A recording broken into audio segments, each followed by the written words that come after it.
here, on the very rim of known space, justice is a long way away. Hello, my friends, and welcome to the Space Game Junkie Podcast. I, as always, am your co-host, Brian, and joining us, as always, is your co-host, Spaz. Currently preserved in the bottom of a locked filing cabinet stuck in a disused lavatory with a sign outside the door saying, "Beware of the leopard." Okay. That sounds like it's from something. And that sounds... Douglas Adams. Hitchhiker's Guide to the Galaxy. Oh, right. It's been so... I should reread that. It's been too long. Also joining us is your co-host, Julie. Hello from the great snowy north. It's already? It just turned November. First snow yesterday. Oh, jeez Louise. Your co-host, Jacob. What year is it? Your co-host, David. Pyrofreeze an ugly planet. A bug planet. What's that? What's that from? It's a Space Villager reference, I suppose. I don't know. Sadly, Thorsten is still having internet issues. We haven't seen him on the server in a little while now, which is a real shame because the server is not the same place without him. So hopefully Thorsten gets his internet back soon, and we can have him back in the rotation. But friends, I want to talk about a kind of hot button topic today. We have to dance. We have to dance around certain areas of this one, so we're going to be a little careful. But we might. Hopefully, we won't mess up. But we might. We're going to talk about games preservation today, and it's an important topic because, like, so many games are disappearing. So many games are with shops closing down and rights hell and all sorts of things. Like so many pieces of art are basically just disappearing. And I wanted to start by asking each of my co-hosts a question. And that question is, what is a game that you used to have access to that you don't anymore, or that you wish you had access to? Like, what's a game that isn't available on Steam or GOG or one of the eShops that you wish you could just buy today? And I will start with two quick ones. The first is the game on the stream called Millennia Altered Destinies that came out in 1995 from Take-Two Interactive. And it's an amazing time travel game. I've spoken about it on this show at length, and you can't legally buy it on any digital distribution platform. You have to go to eBay or something and get a physical copy. The other one I was going to mention is Gunship 2000, which is even more perplexing because there are already so many Microprose games available on Steam and GOG. But no Gunship. But not either Gunship. Well, the third Gunship, for some reason, the worst Gunship, is available. The one that came out, Gunship with an exclamation mark, that came out in 2000. You could buy that one, but why would you? Because it's terrible. But the good Gunship games, the original and Gunship 2000, which I think is one of the best helicopter flight games you can ever buy, you can't buy them for some reason. I don't know why. So I don't understand why those games aren't available. Probably rights. But those are games that make me very sad that you can't just go out and buy them, and I can't tell someone to go to this Steam link and buy them. It just makes me really sad. So I will ask around the virtual table. Spaz, do you have a game that you might have had access to at one point but you can't buy any longer that you wish you could? It's kind of an easy one for me to answer this one, even though the game in question hasn't aged all that well and wasn't all that great in its time. I just wish it had gotten more content for it and done better. And that would be Star Trek Birth of the Federation. Oh. Yeah. Fancy.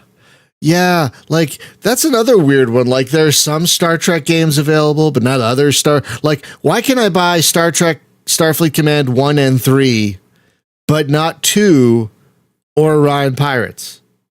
Like, what is up with that? And that's another one, Birth of the Federation, one of the actual good Star Trek games. Why can't you buy that one anywhere? I don't get it. Well, it was good, but it also had right problems but it's no away team. It's no what's that other one? New Worlds. Was that one? Worlds. It's not that weird ground combat. Wasn't there also that one weird ground combat one that was aping the worst half of Empire at War as a Star Trek game? Yes, that's New Worlds. That's New Worlds. Sorry, which is a game that I've actually played. Oh yeah, and could never, because the game was so buggy that it would crash half the time you played it. Yeah, and folks, we're aware that Spaz has some audio issues. We're just rolling with it. We don't know what's going on. We've tried troubleshooting it before the show started, and we haven't figured it out yet. So we know we're bashed aware. Every conceivable head against every conceivable wall, and this is the best we got. Yeah, so we're aware of it. We apologize. We're going to roll with it anyway. Because we're doing it live. So that is a good one, Spaz, Birth of the Federation. It is a weird one because it's like, wait, you're starting from like the literal Birth of the Federation, yet all you have is next gen characters, and like it's just a weird. It's just a weird. It's because they didn't have a license. For I know. The TOS I know. That's why it's so weird. It's like, wait, you're in the TOS era, even pre-TOS, and yet you I don't understand. It's so weird. There's also other stuff. Yeah, you start off with Oberth ships as or if you're Federation, you start off with the Oberth, so that's technically from the TOS era, but yeah. What? Anyway, but yeah, still, it's such a weird, but yeah, it's one of those. I will say, go ahead. Definitely the best 4X Star Trek we've got, considering so far we've had 2. And the second one is a Stellaris mod with aspirations. Yeah, it's actually good. Rather, it's better than base Stellaris. Though I would say you could technically count Starfleet Command 3, the Sins of a Solar Empire mod. If you count that as a 4X, game, it is. It's 4X enough that it counts for me because I've played. Yes, but it's a mod for an already dubiously 4X game. So let's go with 2. It's 4X. It's 4X ish. It's 4X. Let's go with 2.5. It's 4X. Thank you very much. Just let's take the median. It's in the garage of the 4X house. It's not actually in the house. It's in the garage hanging out. Delightful way of putting it. But yeah, that's a good one. That is a good one. With aspirations, but also yes. Go on. Yeah, Birth of the Federation was, not a bad game. It did have some issues, but why can't we buy that one? But we can buy other Star Trek. That doesn't make. I know it's licensing. It's got to be deeper than just licensing. But I mean, because that wasn't that made by Interplay also? That one, I believe. And there were other Interplay. It was. I think it was Interplay or maybe Taldrin. One of the two. But Taldrin did Starfleet. But Taldrin did Starfleet Command 1. So again, why do I? It also baffles me that we have Starfleet Academy available, but not Klingon Academy. So it's baffling. It is baffling. Yeah, the whole it's always licensing. I know, but it's so frustrating. It could be a music thing. It could be like maybe the composer of that game, they don't have the rights for that particular music. It's always freaking music, isn't it? Anyway, Julie, do you have a game that you enjoyed or but you can't legally buy anymore? Yes, although I had 3, although I found a legal way around 1. Excuse me. I've always been a big Transformers fan long before they had the movies. Transformers War for Cybertron, Transformers Fall of Cybertron. Oh yeah. Transformers Rise of the Dark Spark. Now, my understanding, they got pulled from Steam because of licensing issues with Hasbro and the evil giant Paramount. But the deal is, I found at least I can still get the Steam key and did for Transformers Fall of Cybertron. Oh. I had an old copy of Transformers War for Cybertron, but there's digital rights management. You have to have the disc in the computer. And my computer doesn't have a disc drive in it too, and I've lost the original disc. So because of this, I can never play Transformers War for Cybertron again. I understand about the licensing issues, but it's not as bad in that case as it is when a licensing issue is just simply like, with Nintendo sometimes we don't want anybody to play this game, so we're not going to let anybody buy it. Why? So we can put it on our live service server. That is a separate thing I wanted to talk about, but yeah, I'm glad you're touching on that. So, and I'm happy to bitch about that later on in the show. So yeah, we'll get to that one. Yeah, I definitely want to talk about that also. Jacob, do you have a game that you can no longer buy that you wish you could? Okay, no longer buy online or via any sensible distribution networks, because there are copies of it still lying around. And I think I have one stashed somewhere in a box, but it barely works, which ties into a sort of subtopic in the games preservation issue of games that you can get, but because of technology program being horrible, they're unplayable. God, yeah. But so the game is actually a 2000. Hold on, let me just pull up. Make sure I don't just talk out of my ass here. Yeah, it is a 2006 real-time strategy game simply called Rise of Legends. Yes, Rise of Legends. Yes, is a technically semi-sequel to the game Rise of Nations, which I would best describe as Age of Empires combined with Empire Earth into something slightly more sensible. Essentially, Age of Empires, where you, instead of going from Bronze era to hitting each other with Bronze Swords era to hitting each other with Steel Swords era, you go from wooden sticks and rocks to nuclear weapons within the span of a single full playthrough. It has a fantasy steampunk aesthetic. It's its own universe. Okay, again, I'm talking right now about Rise of Nations, the original. Rise of Legends. Yeah, Rise of Legends, yes. What I would kind of describe as a StarCraft-ish, well, it's kind of a hybrid between Age of Empires and StarCraft, because it has StarCraft's faction mechanics. While it is at its core a fairly straightforward real-time strategy with where you take over cities and do all sorts of fun stuff with that. It has 3 factions, and all of them are insane. Yes, they are. I want you all to understand. You start off with the so-called Vinci, who are insane steampunk murder people that run on Da Vinci style helicopters, electronic guns, and giant robots. And they are the most sensible faction. Then you get the second one, whose name eludes me. The Alien, the Alien or the Allen, depending on your pronunciation. Who are your more traditional magic? However, they go quadruple down on the magic by having a lot of instead of going by usual elements, having sand, fire, and glass, having all sorts of weird dragons, lizards, and other gnarly creatures that they throw at you. And they have giant floating cities that could just, well, they can't get up and leave. That's the other ones. And then finally, we have this so-called Kuotl, who are sci-fi Aztecs. I think that's the best way to describe them.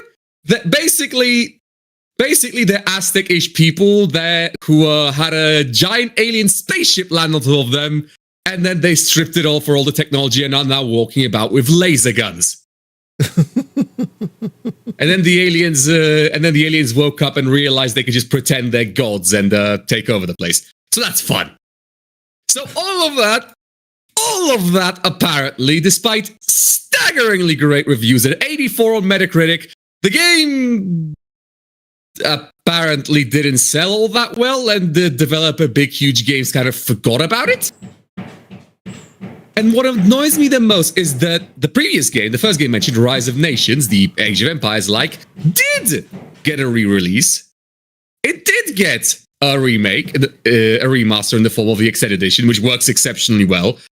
But we still haven't gotten any kind of re-release for the second game, despite the fact that it's the newer game. Yeah, I love that game. I'm terrible at it. I've never gotten that far in it. I should It's not easy, admittedly. You guys could hear that smashing. I'm sorry about that. There's construction going on next door, and it was particularly loud. It was particularly loud a moment ago. I apologize. I usually try and mute my mic when I'm not talking, but sometimes I forget. I apologize for that. Yeah, that one is also baffling because it's mostly the same team that made Rise of Nations. Am I remembering that correctly? It's like a lot of this. It's the same. And they're still in operation, though I think they're like owned by Xbox or something. Something's going on there, but they're still very much intact, and they apparently still own the rights to their franchise. No questions asked. And that game it's such a great game. Like 2006 had some great real-time strategy games like that, and Battle for Middle-earth 2. There was some great stuff around then. But yeah, you can't buy that one either. Come to think of it. Yep. That's another one you can't buy. Thank you for bringing up number 2 on my list. Because I've played the hell out of that game, and I'm still annoyed I can't get it anywhere.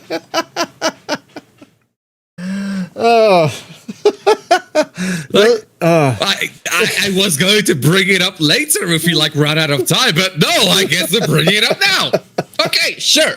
So, Battle for Middle-earth, particularly Game 2, because Game 1 kind of sucked. It was all right. It wasn't bad, but the second one is miles above. It was provably worse than the second one. That's the most relevant. The second one is so much better than the first one. Battle for Middle-earth. Yeah. When you think of tie-in games, you don't think they're going to be pretty good. When you think of tie-in RTSs, you think they're going to be terrible. But surprisingly enough, Battle for Middle-earth, which is based, of course, on the Lord of the Rings, on the Tolkien books, mind you, is another stellar real-time strategy. Both of them, though the second one is a lot better. I mean, I don't have much else to say about it. It's just exceptionally good. It's just exceptionally good. I played the hell out of it. It has an amazing campaign, really great units. The meta map mode is wonderful. It allows for a lot of replayability. Oh my god! It is. Some would argue more faithful to the books than the film. The film it technically apes aesthetically, but it's a gorgeous game, especially when you get the HD mods for it. It's a gorgeous game even today. It is, and they got voice actors. Well, actors from the film to voice act certain roles, which is very good. Because look, I know I can sometimes be a pedant about Lord of the Rings, but the films are really good. And the game kept the film's aesthetics while bringing over stuff from the books that the films either forgot about or couldn't properly get in. Yeah, and they did a great job. It's probably some of the finest fantasy real-time strategy games you can get, but you can't get them. That's the thing. Now they're nowhere to be found, despite them being owned by Electronic Arts. Yeah, it's not like there is some kind of dev hell. This is EA we're talking about. We know they still have the license. Yep. Actually, no, they just it is profitable, so they won't release it. Yeah, which is, I mean, I think if they re-release. Sorry. Well, hang on a sec, Brian. When it comes to game, they also have to renew the licenses to the property that are using if they're going to keep on pushing them out. So if they're going to re-release it, they have to renew all the movie licenses that they had, and if they don't have those anymore, that's more money that they may not recoup. And so for them, they don't see it as profitable. Exactly. Yeah, it's infuriating because those are exceptional games, and there, if you want to try and buy legal versions like the discs, well, you got to have a disc drive because they ain't available digitally legally. Yeah, they're expensive as hell. Like, I think if you want just the base game and not the expansion, it's like close to $100 just for the base game. The expansion's also great. Wrath of the Lich King, also fantastic. Impeccable. Yeah, fantastic. There, if you're a real-time strategy fan and a real-time and a Lord of the Rings fan, and you have money to burn, yeah, get them. But they're expensive, and why we can't buy them on Steam or GOG today is baffling. It's probably a music thing. Again, it's probably a music. It's always the music. Well, movie likenesses, all of that. Is Yeah, related. It's absolutely I know. related. Because only they're cut, and if they don't get it, it's not going to happen. Yeah, I would go on a massive rant about IP law right now, but we only have about 60 minutes of podcast, not 600. I know. It's like, why did they only write these contracts for like a year or two? Like, I mean, digital distribution. They don't give a shit. Well, and to be fair, digital distribution wasn't really a thing in 2006, so maybe they didn't think that people will still be buying the same game in 5 or 10 years like they do today.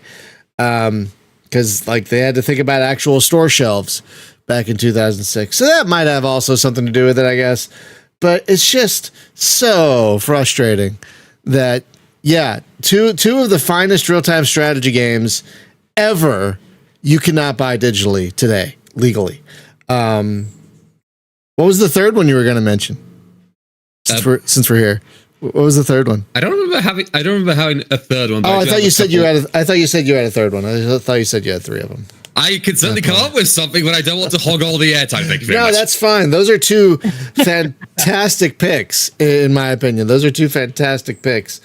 But yeah, we'll move on, I guess. David, did you have at least one game that you wish you could buy digitally today?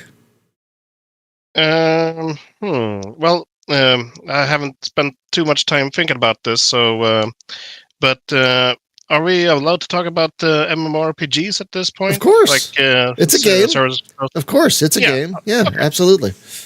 Well, it's going to be one I have mentioned before then, of course. It's going to be pretty easy. That's Auto Assault. What is it?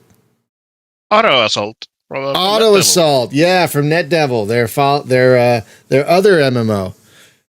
Yeah. I'm sorry that I pulled their resources, I suppose. But I'm sorry. Hey, because of Auto Assault sadly failing, Jumpgate Evolution never happened. So I am feeling a bit salty about that. I will be honest. But I know a lot of people who loved Auto Assault, you included, but I know a lot of people who loved Auto Assault, and they were crushed because a lot of people played both games at the same time, but there were a lot of Jumpgate players who, to support NetDevil, also played Auto Assault at the same time. And I want more role-playing games with tanks, please. There really aren't that many, are there? And yeah, I remember people in the Jumpgate chat being absolutely devastated when they announced that Auto Assault was being shut down. And I don't think there's an emulated version. Like, there's an emulated version of Star Wars Galaxies, of Jumpgate, of Earth and Beyond, for God's sakes. But I don't think there's an emulated version of Auto Assault out there. I haven't checked, so I don't know. But I don't think. But then again, that gets into a legal gray area that we really can't, at least publicly, support because like emulation's a whole thing, and we can't like go like, hey, go here and download this. We can't do that. But I honestly don't know if there's an emulated version of Auto Assault like there are with so many other MMOs. Might be worth looking up on your own time, but just don't tell us about it. Just don't say anything about it publicly. Oh man! Well, I may have another pick here. Oh, go ahead. Which kind of feels like kind of relevant nowadays, since last week Konami of all people managed to, well, sloppily or not very and in not very with not very good quality, they did re-release the first volume of Metal Gear Solid, the Master Collection, we're in air quotes. Oh, didn't that just come out like recently? Yeah, like last week, and I wish more developers could do that. I want like. You know what I'm going to say here, Jacob. So let you say it, and that's going to be Armored Core, of course. I know it's 15 games, but please, I want them. Yeah, just the Armored Core collection. They could do that in volumes, like Volume 1, Yeah. Volume 2, because there's so many of them, and they're on all these disparate platforms. Like there's some on the PlayStation, there's some on the PSP. There's, I think, was there a Vita one, or are they just PSP? There was a Vita port of a PS2 one. Of course. Okay. And if I remember correctly, that version also had some more parts as well from like Nexus or something like that. So it's like parts from different entries into an earlier entry. Why? Why does it have to be like this? I mean, at least we got Armored Core 6. Yes, that is something. Yes, we did. Now we just need Half-Life 3 and we can officially say that a chapter of gaming has ended. That does bring up an interesting point. Like, a lot of these older games are on consoles that don't exist anymore, but it's interesting. Some of these consoles, their shops still work. Like, the PlayStation 3 shop still works, for example, and you could still buy stuff on it. Bafflingly enough. Oh, yeah. Speaking of which, if I may, yeah, I was curious about some statistics, so I looked them a few up.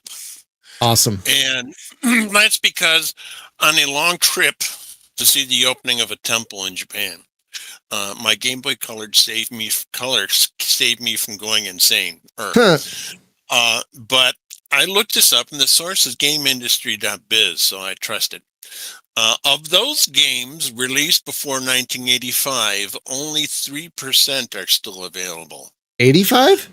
3% before 1985, only 3% are still in print and available. Wait, there weren't a lot of. Are you correct? Are you sure? Because there weren't a lot of games made before 1985. But that's the point. Is we're talking about the Commodore era, that kind of thing. Oh, so yeah. So and for some people may say, "Oh, Commodore 64." I've got a friend that still has one. But more importantly to me, anyway, that I was curious about, as far as handheld systems, it said for the Game Boy, only 5.7% are still available. It says with 5.7% of the Game Boy and 2.7% of the Game Boy Color and 7.5% of the Game Boy Advance titles still available. The rest are, hopefully you can get them on eBay or someplace because you can't get them anymore. yeah, that's like. I think a lot of these game companies don't understand it feels like sometimes they do understand the power of nostalgia, but they don't. And so all these games disappear, all these shops disappear. Like this kind of leads into the next thing I wanted to talk about was all these eShops shutting down. Like recently, the 3DS shop shut down and the Wii U shop shut down. And I think they just recently announced that the Xbox Live Marketplace for at least the 360, I believe, will be shutting down next year. And so, go ahead. I'm sorry. Well, here's, as much as I am a Nintendo fan, this is like a big bird flip toward Nintendo because they announced that starting in 2023, it may have already happened, but I just looked it up. They said they were going to permanently remove NES, Super NES, Nintendo 64, all from the marketplace permanently so they could put them in their online service, which means I'm going to go in my garage and dig out all the NES games. It's so gross. I mean, I'll be honest, I pay for that online service because I like it a lot, but it's like people don't want to. I don't know. Like, do people want to subscribe to a service or do they want to buy the game outright, one and done? Like that's a weird question. Like If it's an go ahead. if it's an old Pokemon game, which, like I say, in odd circumstances, when I got long trips I have to go on, and if I'm the passenger, it's not always available internet, and I would rather be able to just buy the game and put it on a portable system like my Switch, but you can't anymore, or the Game Boy Color, which I still have. I have my GBA, which can play original and color games. I love it for that reason. It's so weird too. Like Nintendo seemed to, for a while at least, understand that we want to bring our games with us to your next machine. You know, like they did that up to the DS, I think, and then they totally changed gears. It makes no sense to me. Yeah, Jose, we don't talk about unofficial sources. That's why we're ranting about this. That we know there are, unofficial ways to get things. There are memes. Yeah, there are memes, but we're trying to avoid talking. We cannot support them, and we cannot talk about them. We cannot point you to them, but we know they're there. Yeah, no, Fernando, you're absolutely right. Like people of a certain age, most of us have grown up along with these games. Like we, like my first game was Pong, in 1977. And so many of these games, have it's like we've watched the evolution of this entire industry in front of our eyes, and yet so much of that is lost. It's kind of like the Library of Alexandria. It feels kind of like that, where we're just losing all this important art. Because who knows what game is going to inspire the next. Oh God, I almost said Peter Molyneux. The next John Carmack, or the next. Who's a good game designer? Who's that guy that made Deus Ex? He's a good guy. Warren Spector? Is that his name? Yeah. Who knows what old game could inspire the next, guy who made a good thing. I don't know designers anymore, but it's just it's such a just all these games disappearing and all these things shutting down. Just like what can we do about it? Like we don't all have $25,000 to go out and buy the entire 3DS eShop before it shuts down. Well, here's a quote on that very issue. And it was, and the source again is GameIndustry.biz, and that's a great source. That's a great source. I don't know what this guy has developed or not. I don't know the guy's name, but he's currently teaches at Vancouver Film School. The guy's name is Christopher Mitchell, and he talked in this article about that very thing, about a lot of the old classic games, the mechanics they use. And he said, one of the examples he used in the old games, he said the old days, if you got stuck, you had to turn it off and go think about it for a week or so. He said, now you just go. Now you go look it up on the internet. And he said a lot of the mechanics of the older games and what has inspired him to, as far, and other developers, as far as future games. And this particular quote I pulled out of an article I really like. He said, and he was talking about because of people want to put their games on online services, libraries being able to preserve them digitally but not lend them digitally. And he said, his quote was, "I want to see a world where intellectual property holders simply allow the classic games to exist and be played online legally for cultural reasons." And I would never, ever dream of putting a ROM on my phone because I'm isolated on a long trip in the back seat. No, I would never, ever do that.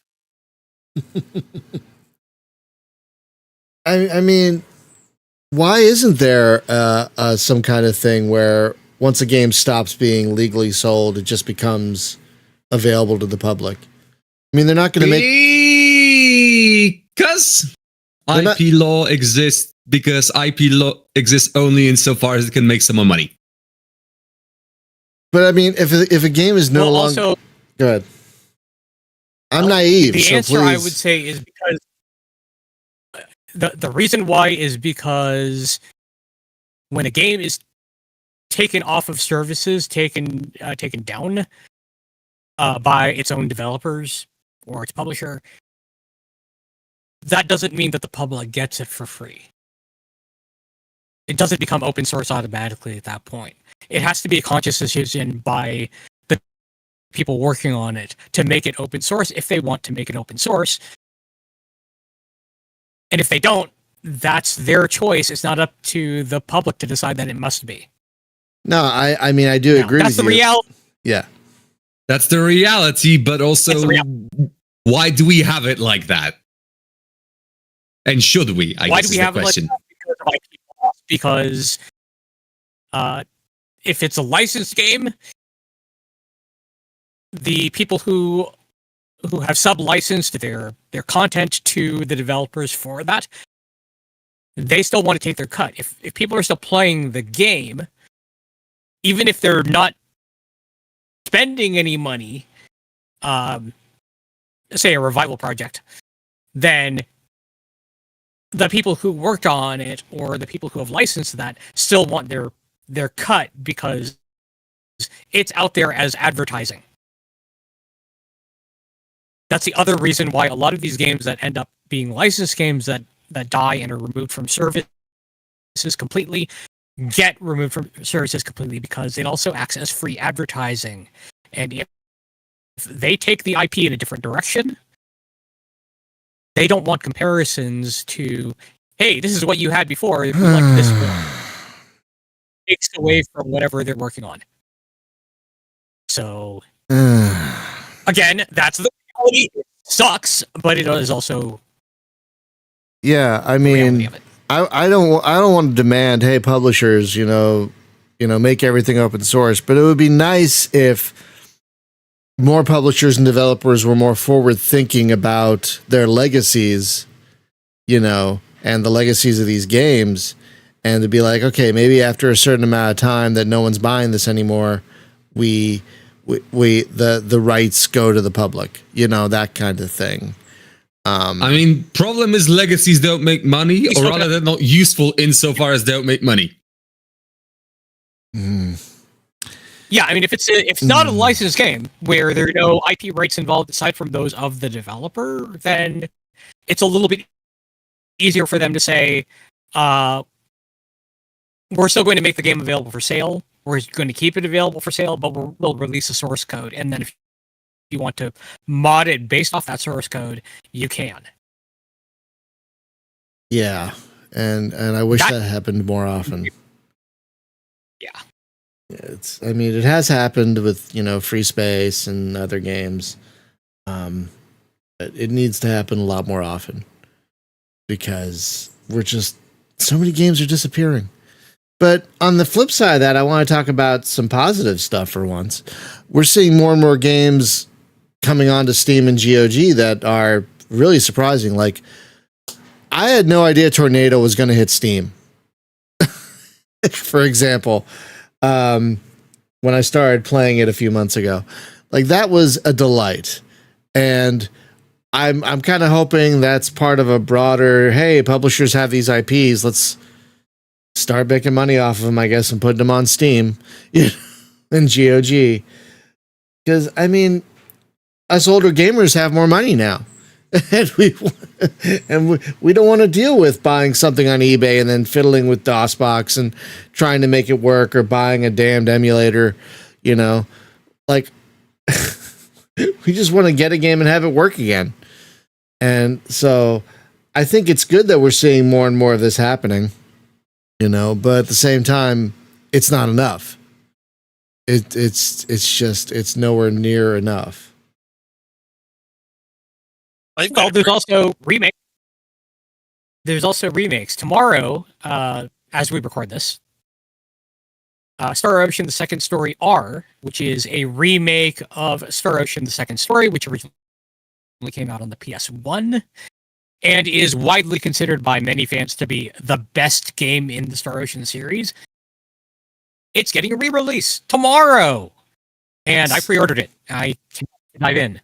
See, that's great. See, that is great. And we have seen a lot of great, refreshes and remakes. I mean, look how many Final Fantasy games have gotten remasters and refreshes. And I think there are a few companies like Square Enix that understand that, hey, old gamers, have money now, and they want to dive into that nostalgia, let's bring that old stuff back. There are some companies that do get it, which is great, but I just wish there were more companies doing that, like Microsoft. How many amazing games does Microsoft have in their stable that they could re-release? Like, why the fuck, excuse my language, why the fuck can't I go to GOG and Steam right now and buy Freelancer? Why? I know it's probably a rights thing, yada, yada, yada, but that baffles me. Well, a side note, something else that's baffling, just came out recently that in a recent Capcom R&D presentation, Capcom had clarified its stances on mods and PC gaming. Mm-hmm. They consider mods cheating, and they are worried that, quote, mods that violate public order or morals, unquote, will cause them PR damage. So, some developers are taking a backwards look, a regressive look at the PC market, and unfortunately, Capcom is one of those. God damn it! I saw that on the my news feed this morning, and my first thought was, without the modding community, some games it would be like Skyrim. What? Who the hell plays Skyrim anymore? And what? And Cyberpunk 2077 is like looking to be the next Skyrim in that regard. Like, so many mods are coming out for Cyberpunk that, like, in a few years, it's probably going to be the next Skyrim. Say again? To be clear, with Capcom, one of the things with them is that Capcom they've kind of been stuck in, it is a cultural thing for some Japanese companies where they are really not thinking of the times that they are currently in. And so they're equating, in this case, mods to piracy. Even though they may be things that add accessibility for people who need them, they still see that as piracy because it has that potential. Or things like adding nude mods for child characters, that kind of thing. I could see as them not wanting to have, and most people of a reasonable maturity would not want that. But those things do exist. Yeah, of course. Those things definitely do exist, and even though a lot of sites like, say, Nexus Mods wouldn't want to host that, there are sites that absolutely would. So I can sort of see their point. Yeah, those past bad example with the child thing, the Japanese would not care. No, in this case, there is a certain mod site that would host that kind of thing because they did. And it's also a site that hosted a mod for Starfield that removed all the people of color from it. What? Got it. Well, was it shut down, I'm guessing? What? No. There was a mod for Starfield that removed all people of color from it. I guess it shows how much I've been on the internet that at this point it doesn't even remotely surprise me. Yeah, there's also a Nexus Mods. Wait, Nexus Mods removed that mod, and they banned the people who made it for re-uploading it after removing it the first time. The other site, I will not mention the name of, posted that and a nude mod for the recent Harry Potter game. Oh god! Right. Oh god! Fuck! So yeah. Hang So on. again, I can kind of see. Is that the same website that posted the one mod for the BattleTech video game that just removed they them pronouns? Is that the one? That is a mod they also had on that site, removing the they them pronouns So, from yes. Starfield. Amidst all the bad news and bad things, I wanted to bring up something that's been preserved, whether it was out of greed or what. Now, there was an old Infocom game, and this was the second PC game I ever played. The first game at all I ever played was Pong, of course, but one of the first PC games I ever played was Zork. And it's a text-based game, and Alta was done by Infocom, and ultimately the company went under and it was sold to Activision. But it was all the way back from 1977 when cars had 426 cubic inch engines and gasoline was 35 cents a gallon, both of which I had. And this is something that did not disappear, and you can buy all the Zork games currently on Good Old Games and Steam, and Zork has been described as one of the most influential interactive games of all time. And this is a success story where it's still been preserved and you can still buy it. Yeah. And people still make interactive fiction today. Like there's competitions, they're like yearly competitions. People are still making people are still making text-based interactive fiction games today. You can still go out and download stuff that people are making today. And Zork is a straight line to that sort of thing. Absolutely. And there's a company called Inkle. You could draw a straight line from that to from Zork to one of the more recent ones, The Captain, which is really good. Yeah. What were you gonna say, Julie? No, just that there's a company called Inkle that's what they do, interactive fiction. That's the whole thing they do. Some are like take a book form. Some have graphic, like a visual novel, but interactive fiction is what this company does. And if it weren't for people like the developers, like Mark Blank, who did Zork, or the developers of Mod, that I doubt that that game would have ever, the Inkle would ever have existed. Yeah. So yeah, I mean, there are some shining spots where old games are still available and they're still being preserved, and there are actual organizations out there. I think there's one in Oregon, which has like a giant warehouse of physical copies of games they're trying to preserve.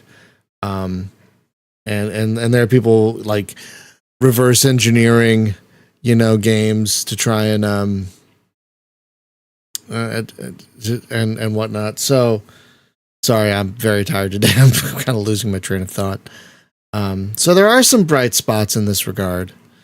There are a few, but for the most part, I think those numbers you threw at us earlier, Julie, are probably indicative of the genre. I mean, the industry as a whole.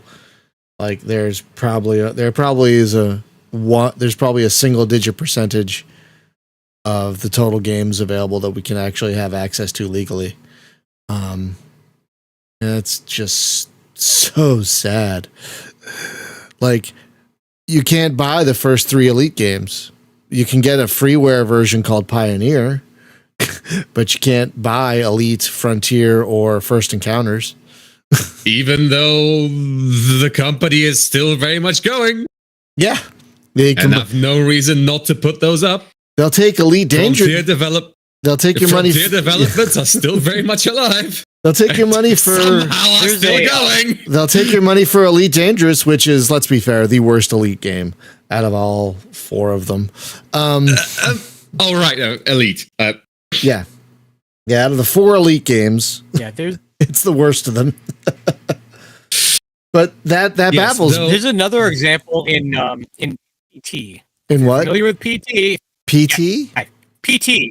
PT. The Silent Hill playable teaser, which happened. Yeah. Then Kojima got booted out of Konami because Konami is Konami and Konami is the worst. And now we have no idea what's happening to the actual franchise. No. Wait, Here's the what? thing. Well, here's the thing specifically regarding PT. Okay. What Apparently they I'm not familiar with the full story. Yeah, what they did with PT is that it was a demo you could download. So that's the big takeaway from that. Yes. But it used to be available as a download, that you could still download it if you had downloaded it before. It was technically in your library.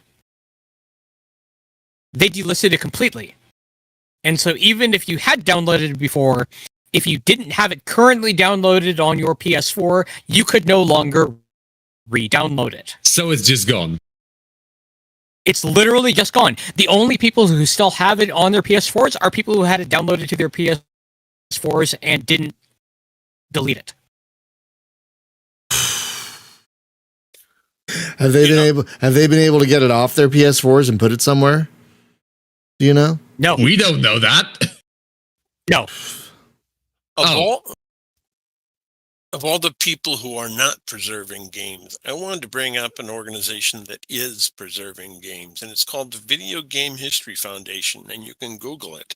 And at least somebody is making an effort to preserve what used to be and influences on games today. So there is somebody out there who's doing something about it. Yeah. There are multiple organizations. That's one of them. I think there's a museum in Norway that's also doing a lot for games preservation. They're also a games museum as well. Like I said, I think it's Norway. There are at least about half a dozen organizations, I think, that come to mind that are trying to work to preserve games. But I mean, it's tough because, you know, it's not like the source code for these old games is around. All we have are cartridges and discs, and people don't hold on. People don't hold on to these things.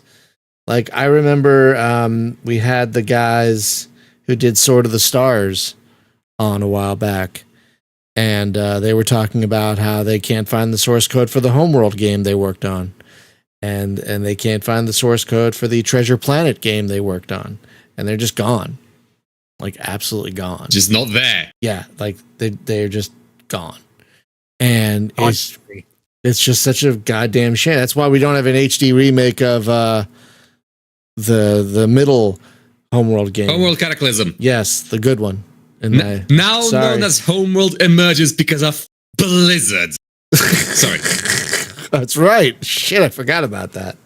Because apparently Blizzard thought that Homeworld Cataclysm was a bit too old to World of Warcraft Cataclysm, despite that example coming out like 10 years before the re-release. You know, Jacob, we're stupid. We're gamers. We're dumb. We get confused easily. It's our fault.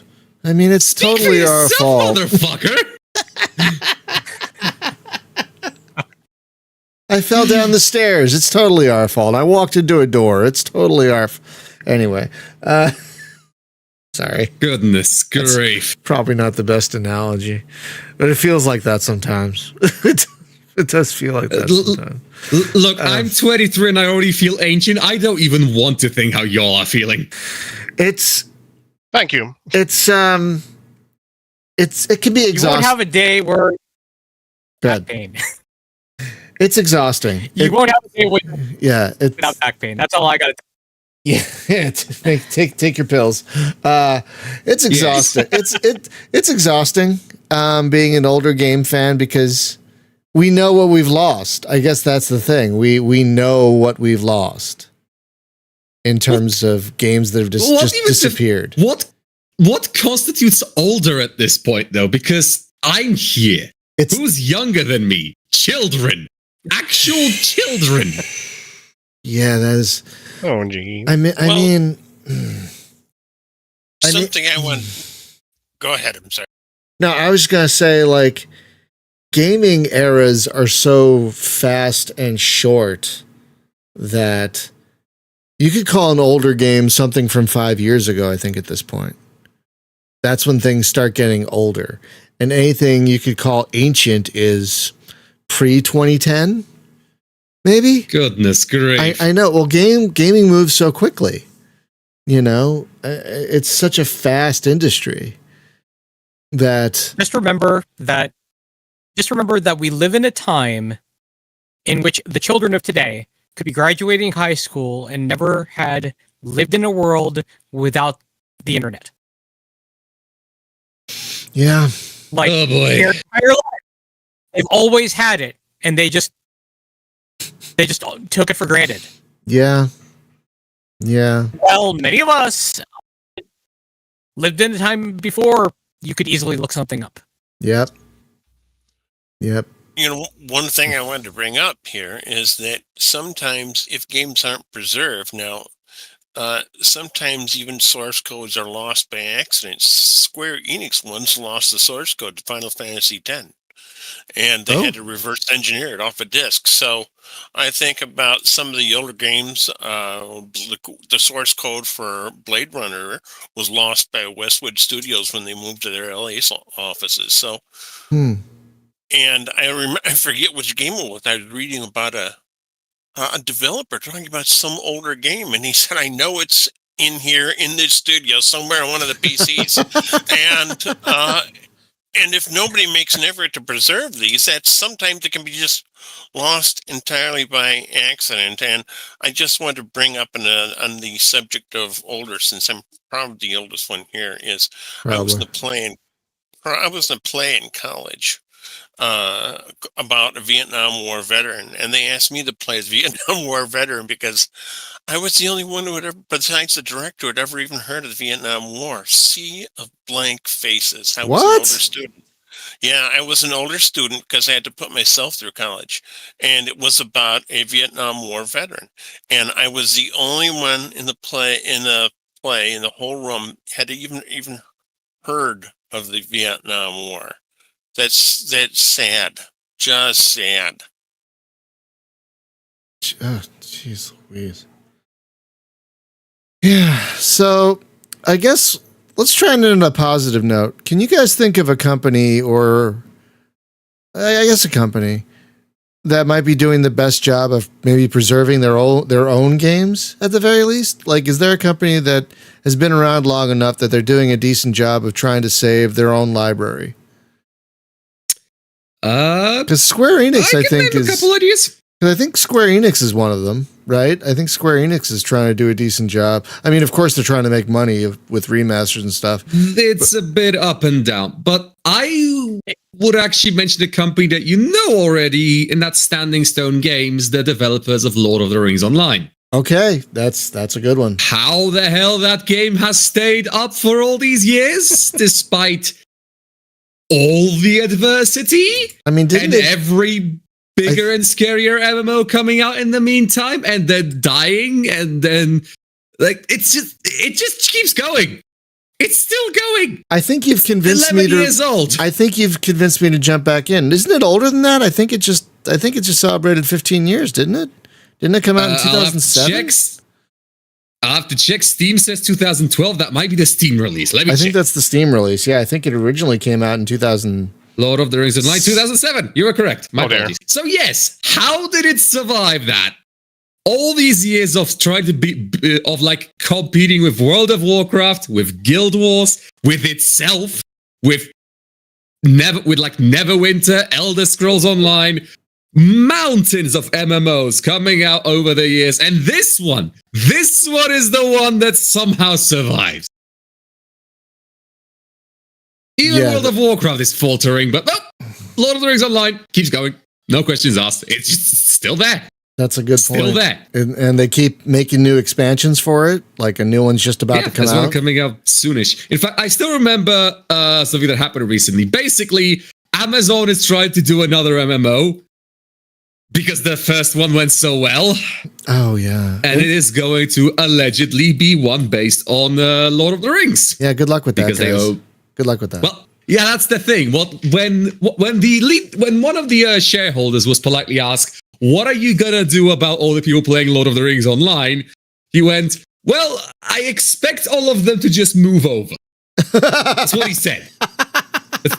Not even they should, not a they should, not a, not I a, expect. well, it's, Fuck you. not a, well, we offer a different experience. Not a, well, it's an old game, so maybe the players want something new. No, we expect them to move over.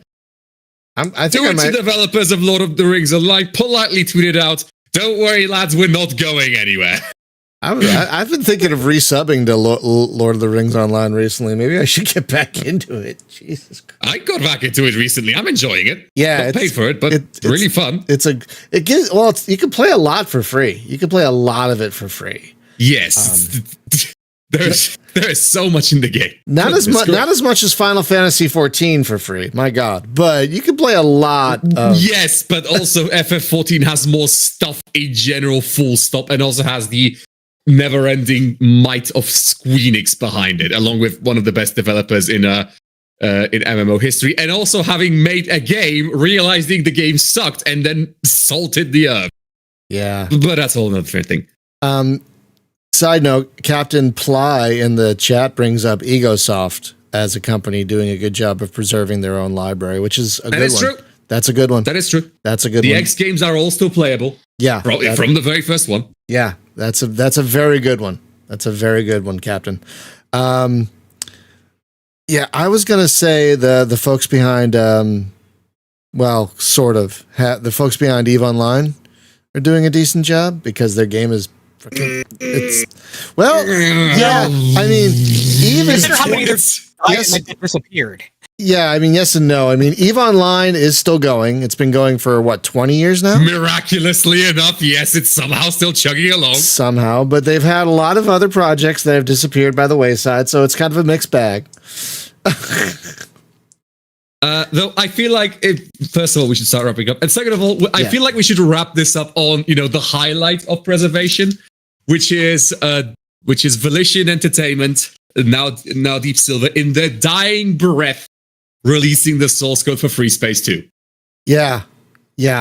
That's which probably allows us to still play that game to these days instead of trying to fiddle with confusing and weird installation features. We instead can play this in a modern resolution on a modern launcher, thanks to the fans who just keep this game going. Yeah, I want you to understand. I have my fancy 100-something button flight stick setup that I've mentioned last podcast. Yeah, it works with Free Space 2.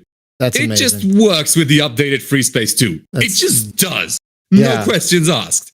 Yeah, Luke's some madman even backported open track IR into it, which I haven't gotten to work. But you know what? You've already done plenty. Yeah, that's another. Luke brings up a good point. Source code releases are hero moves, he says, and that's true. Star Ruler, Star Shatter went open source. There are others I can't think of at the moment, but yeah, Free Space especially going open source. My God, I mean, oh yeah, Warzone 2100. That's another good one. So I mean, there are bright spots. We just wish. I guess we're just going to wrap. For you, Brian. Sorry, go ahead. One more for you before we wrap up. Yeah. The Tracy. The what? The what? The Tracy brothers have every single one of their games still being supported and patched. That's true. They keep on adding stuff to everything. They patch them almost weekly. Right, because they sold their soul to the devil in exchange for never having to sleep. I understand. Yes, these fellas. So yeah, but every single one of their old games is still available. So yep, it is. That's true. Like from the very first one. So they released a new one recently, right? Yeah, Cyber Knights, which I haven't tried yet. Yeah, apparently it's good. So nice. So there's some bright spots, but we just wish more there was was being done. But we appreciate and we want to thank all the dedicated fans and other and organizations that do help preserve games legally. Let's be very clear, legally. Because there are other ways games are being preserved, but we can't talk about them. So that's going to do it for this show, you guys. Thank you so much. We don't know what our topic is going to be for next week. We're still working it out. But thank you so much. It was a very great chat today. Great chat. Thank you so much for being so active in the chat. And I'm losing my mind. Okay,